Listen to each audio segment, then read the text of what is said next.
আসিফ টিপু, এখন কিন্তু খুলনার যে খালিশপুর মাধ্যমিক বিদ্যালয়ের মাঠ, সেই মাঠটি কিন্তু কানায় কানায় পূর্ণ হয়ে গেছে এবং সকাল থেকেই কিন্তু হাজার হাজার নেতাকর্মী তারা খণ্ড খণ্ড মিছিল নিয়ে এই সমাবেশস্থলে আসেন এবং দুপুর 12টা নাগাদ বিএনপি চেয়ারম্যান তারেক রহমান তিনি হেলিকপ্টার যোগে ঢাকা থেকে খুলনায় আসবেন এবং খুলনায় এসে তিনি এই সরাসরি প্রভাতী বিদ্যালয় মাঠে তিনি আসবেন এবং এখানে প্রধান অতিথি হিসেবে বক্তব্য রাখবেন এবং আজকের এই সমাবেশকে সফল করার জন্য খুলনা জেলার যে 6টি সংসদীয় আসন রয়েছে, পাশাপাশি বাগেরহাট জেলার 4টি সংসদীয় আসন রয়েছে, সেখান থেকে লাখো নেতাকর্মী কিন্তু ইতিমধ্যেই এই প্রভাতী বিদ্যালয় মাঠে উপস্থিত হয়েছেন এবং এখানে যারা আয়োজক রয়েছেন তারা জানিয়েছেন যে আজকের এই সমাবেশে বিএনপি চেয়ারম্যান তারেক রহমান যেসব বক্তব্য রাখবেন সেই বক্তব্যের মাধ্যমে তারা আগামী দিনে ধানের শীষকে বিজয়ী করার জন্য এগিয়ে যাবেন এবং খুলনায় আজকে বাংলাদেশের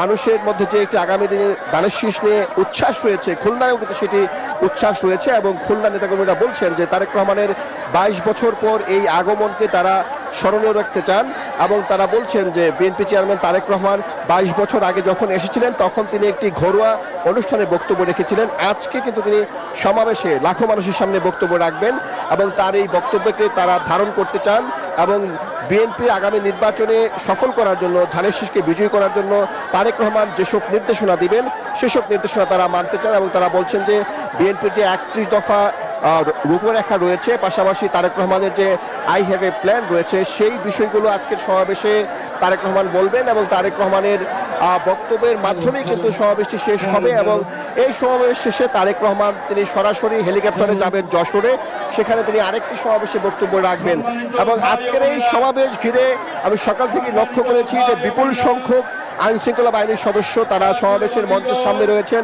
সমাবেশের চারপাশে বিজিবি, র্যাব, পুলিশের সদস্যরা রয়েছেন এবং খুলনা শহরে কিন্তু বাড়তি নিরাপত্তা ব্যবস্থা নেওয়া হয়েছে এবং তারেক রহমানের এই আগমনকে ঘিরে পুরো খুলনা শহরে কিন্তু একটি উৎসবের আমেজ রয়েছে এবং নেতাকর্মীরা বলছেন যে খুলনাবাসী অতীতেও ধানের শীষকে বিজয়ী করেছিল, এবারও তারা ধানের শীষকে বিজয়ী করতে চান এবং এই নির্বাচনে ধানের শীষের বিজয়ের মাধ্যমে তারা বাংলাদেশকে উন্নত দেশ হিসেবে করতে চান এবং আগামী দিনে একটি সুখী, সমৃদ্ধ ও মানবিক সমাজ গঠনে তারা তারেক রহমানের হাতকে শক্তিশালী করতে চান।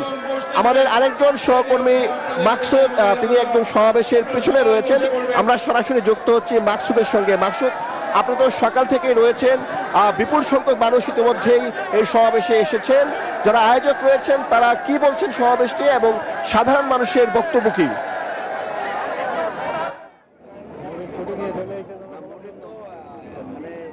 জি ধন্যবাদ সাইফুল। নেতাকর্মীদের উচ্ছ্বাস, জনসভাস্থলে পদচারণা, স্লোগান, খণ্ড খণ্ড মিছিল সব মিলে উৎসবের রং লেগেছে এই জনসভায়।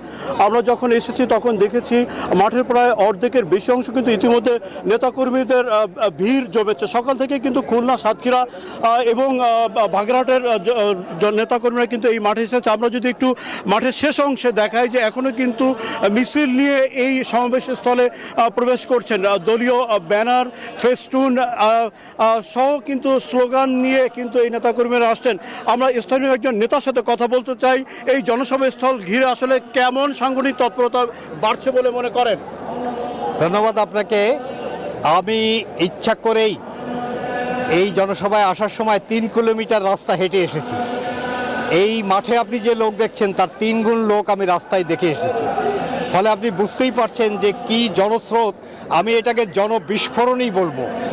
তারেক রহমানের প্রতি মানুষের আগ্রহ কোন পর্যায়ে এই জনসভা সেটিই প্রমাণ করে। জি, একজন নেতার সাথে কথা বলছিলাম, একদিকে কিন্তু উচ্ছ্বাস, আর একদিকে কিন্তু দাবি আদায়ের প্রতিশ্রুতি চান এখানকার যারা ভোটার, সাধারণ মানুষ। এই ছিল খুলনার জনসভাস্থল থেকে সর্বশেষ। আমরা ফিরছি স্টুডিওতে। মাকসুদ, ধন্যবাদ।